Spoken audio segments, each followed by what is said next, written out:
नमस्कार। स्वागत एक बार फिर से सभी शिक्षार्थियों का। आज का हमारा प्रतिपाद्य विषय है नीति शास्त्र और नीति शास्त्र में मौलिक नैतिक प्रत्यय। व्याख्यानों की श्रृंखला में हम इससे पूर्व सर्वोच्च शुभ और सत और शुभ के नैतिक प्रत्ययों का अध्ययन कर चुके हैं।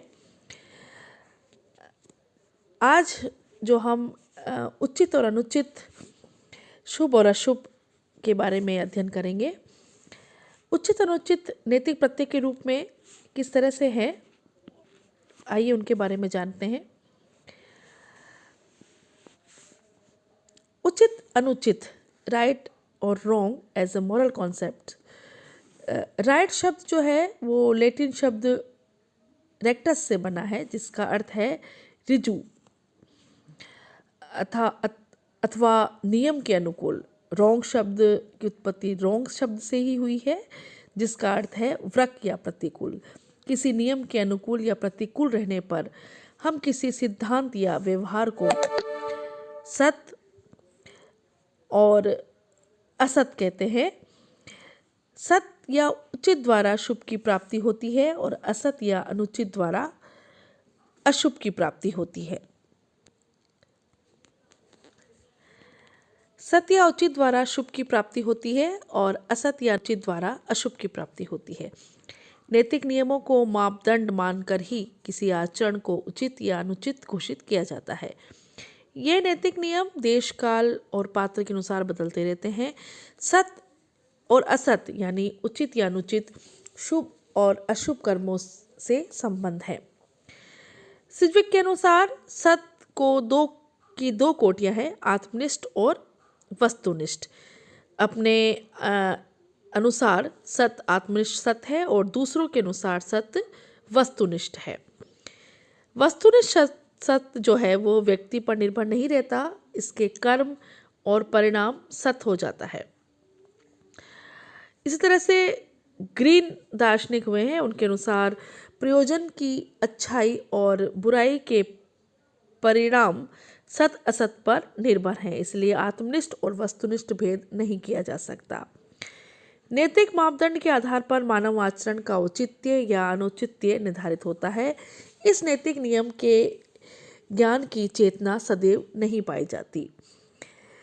किसी मनुष्य को इन नैतिक नियमों का स्पष्ट ज्ञान तो किसी अन्य मनुष्य को इनका अस्पष्ट ज्ञान रहता है।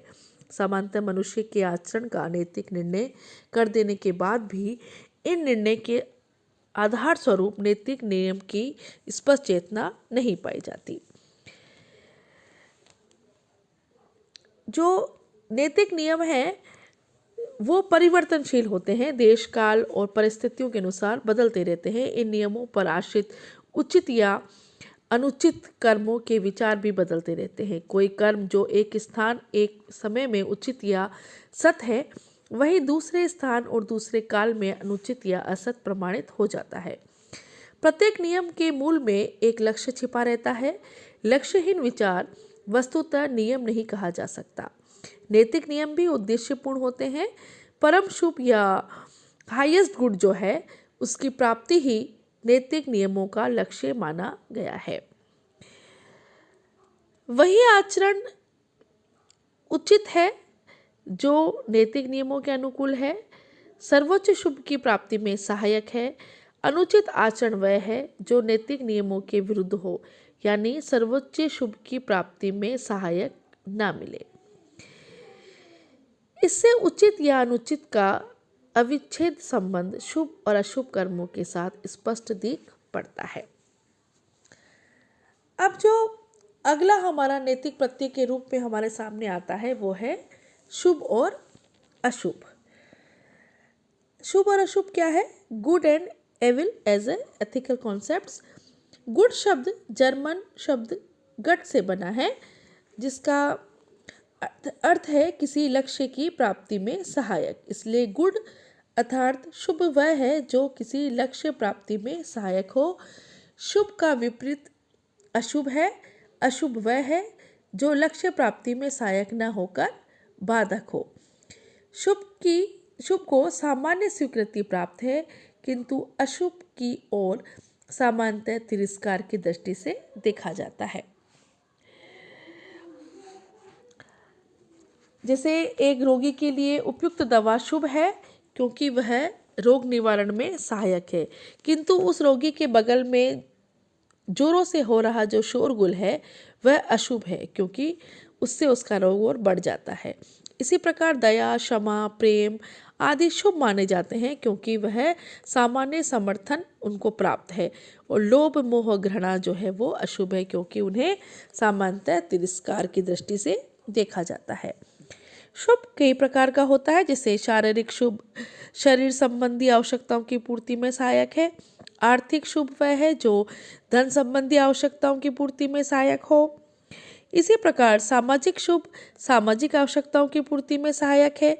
नैतिक उद्देश्य या आदर्श की पूर्ति में सहायक जो है वह नैतिक दृष्टि से शुभ है, और जो इस उद्देश्य या आदर्श की प्राप्ति में बाधक है वह उसे हम अशुभ कहते हैं।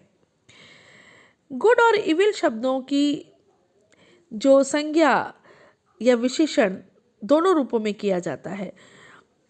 संज्ञा के रूप में इसका प्रयोग जैसे उदाहरण के लिए भौतिक या आध्यात्मिक शुभ, सापेक्ष या निरपेक्ष शुभ इत्यादि में किया जाता है। यहाँ गुड का अर्थ वह वस्तु है जिसे प्राप्त करने में हमें इच्छा होती है, यानी कि जिसे प्राप्त करने की हमें इच्छा होती है, जैसे स्वास्थ्य, धन, विद्या, ये सब है। और जिसे हमें त्यागने की इच्छा होती है उसे हम अशुभ कहते हैं, जैसे रोग, मुकदमा, सजा, गरीबी, अज्ञान, ये सब है वो अशुभ है। जब शुभ और अशुभ का प्रयोग विशेषण के रूप में होता है तब शुभ का अर्थ किसी लक्ष्य की प्राप्ति में सहायक होना और अशुभ का अर्थ किसी लक्ष्य की सिद्धि में बाधक होना होता है। अतः संज्ञा के रूप में लक्ष्य स्वयं शुभ है और विशेषण के रूप में लक्ष्य की प्राप्ति का साधन शुभ माना जाता है। शुभ के दो रूप हैं, लक्ष्य रूप और शुभ के साधन रूप। शुभ के अन्य दृष्टि से दो रूप भी माने गए हैं, एक है सापेक्ष शुभ और दूसरा है निरपेक्ष। अब जो सापेक्ष शुभ है वो व्यक्तिगत वस्तुनिष्ठ है और व्यक्तिनिष्ठ है, और जो निरपेक्ष शुभ है वो है सर्वोच्च शुभ। सापेक्ष शुभ इसलिए शुभ है क्योंकि इससे किसी लक्ष्य की प्राप्ति होती है, यह शुभ साधन रूप होता है। सापेक्ष शुभ का अपना मूल्य नहीं होता, चूंकि सापेक्ष शुभ अन्य लक्ष्यों या आदर्शों की प्राप्ति में सहायक है, इसलिए इन्हें शुभ कहा जाता है। उदाहरण के लिए परिश्रम करने से व्यक्ति परीक्षा में उत्तम स्थान प्राप्त करता है और परीक्षा में उत्तम स्थान प्राप्त करने में उसे अच्छी नौकरी प्राप्त मिलती है, फलस्वरूप उसे सुख की प्राप्त होती है, यानी कि उसे नौकरी मिलने से सुख की प्राप्ति होती है। यहाँ परिश्रम करना, परीक्षा में उत्तम स्थान प्राप्त करना और अच्छी नौकरी पाना सापेक्ष शुभ है। यह अपने आप में महत्वपूर्ण नहीं है, यहाँ मूल्य या महत्व इसी में है कि किसी अन्य आदर्श या साध्य की पूर्ति में सहायक है। ठीक इसके विपरीत निरपेक्ष या सर्वोच्च शुभ अपने आप में मूल्यवान है। यह साध्य रूप यानी कि गुड एज एंड यानी कि साध्य रूप है। यह किसी उच्चतर लक्ष्य का साधन नहीं बन सकता क्योंकि इससे उच्च कोई दूसरा आदर्श हो ही नहीं सकता। यहाँ सुख जो है वो चरम आदर्श के रूप में लिया गया है। यही सर्वोच्च या निरपेक्ष शुभ है। इसकी प्राप्ति के लिए जो अनेक सापेक्ष शुभ जो है वो अपनाए जाते हैं। साधन या साध्य की एक लंबी श्रृंखला पाई जाती है, एक लंबी चेन पाई जाती है। मनुष्य के सभी ऐच्छिक कर्म उद्देश्यपूर्ण होते हैं, कोई ना कोई उसमें उद्देश्य छिपा रहता है। इन कर्मों का लक्ष्य किसी आदर्श की प्राप्ति है। ये कर्म किसी लक्ष्य के साधन है। कोई लक्ष्य जो होता है वो अंतिम नहीं होता, यह तो उच्चतर लक्ष्य का साधन हो जाते हैं। फिर भी यह लक्ष्य अपने से किसी बड़े का साधन बन जाता है। इस प्रकार साधन साध्य श्रृंखला बढ़ती जाती है। यही एक श्रृंखला का यदि कहीं अंत ना हो तो क्या होगा? मानव इच्छिक के सारे इच्छिक कर्म निरर्थक हो जाएंगे। इसलिए ऐसा माना जाता है कि इस श्रृंखला का अंत सर्वोच्च शुभ में होता है। यही शुभ जीवन का चरम आदर्श है। इससे बड़ा कोई लक्ष्य नहीं होता। इसलिए यह स्वयं साध्य है, किसी का साधन नहीं। ये सर्वोच्च शुभ क्या है, इस विषय में कई मत पाए जाते हैं।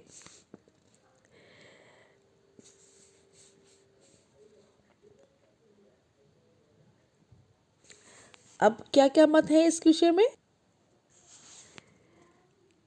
कई सारे मत हैं सर्वोच्च शुभ के बारे में। ये सर्वोच्च शुभ क्या है? कुछ लोग सुख को ही सर्वोच्च शुभ मानते हैं, तो कुछ आत्मज्ञान को, तो कुछ लोग आत्मपूर्णता को चरम लक्ष्य मानते हैं। कुछ विचारकों के अनुसार आत्मगत और अनात्मगत दो प्रकार के शुभ माने जाते हैं। आत्मगत शुभ उसे कहते हैं जिसे व्यक्ति अपने लिए प्राप्त करना चाहता है। अनात्मगत शुभ वह है जिसे व्यक्ति अपने लिए नहीं वरन दूसरों के लिए, समाज के लिए प्राप्त करना चाहता है। इस प्रकार के शुभों में कोई भौतिक विरोध नहीं है। व्यक्ति और समाज में अन्योन्याश्रय संबंध है। जो व्यक्ति के लिए शुभ है वह समाज के लिए भी शुभ है, जो समाज के लिए शुभ है वह व्यक्ति के लिए भी शुभ ही होगा। इस प्रकार आत्मगत और अनात्मगत शुभ परस्पर पूरक है। सर्वोच्च शुभ के अंतर्गत दोनों आ जाते हैं। सर्वोच्च शुभ की विस्तृत व्याख्या जो है वो हमने पिछले व्याख्यान में कर दी थी। इस तरह से जो शुभ और अशुभ की नैतिक प्रत्ययों के रूप में जो यहाँ व्याख्या है, उसमें यही निष्कर्ष निकल कर आता है कि साध्य और साधन जो एक लंबी श्रृंखला है, उसमें सर्वोच्च शिखर पर सर्वोच्च जो शिखर है उस पे सर्वोच्च शुभ है। और शुभ कई तरह का होता है। जो कर्म से व्यक्ति को, समाज को उसकी आवश्यकताओं की पूर्ति में सहायक होगा वो शुभ होगा, और जो कर्म नहीं होगा, अनुचित साधनों से होगा, वो अशुभ होगा। आज के इस व्याख्यान में इतना ही। शुक्रिया, धन्यवाद।